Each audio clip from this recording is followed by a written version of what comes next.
And as governor, particularly for women, because I've seen for a long time, women who could do 6 months where a man can be near his family and get supports and visits. Women all go to Framingham. Very few have facilities. If you're from North Adams or whatever, you're going to be.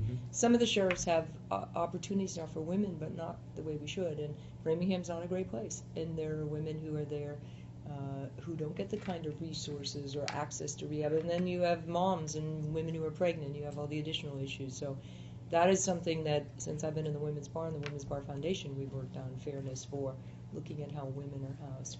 And it does come back to dollars, but it also comes back to someone who's willing to say, let's look at this population and say, for the population that's there now, should they be someplace else? And this is where the tough part comes in, right?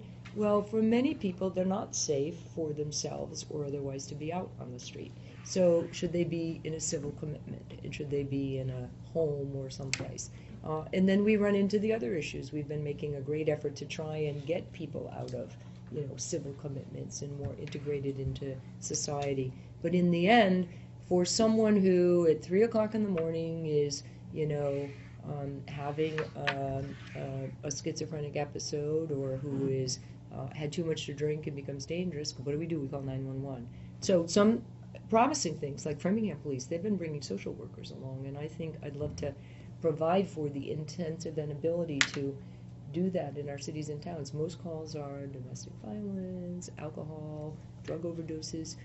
They're very smart, I think, to recognize that many of the calls they go out on don't involve criminals. They don't need their guns, but they need someone, instead of arresting someone, bringing them in, have a Judge Pink slip them, they can get people to help and services that they need.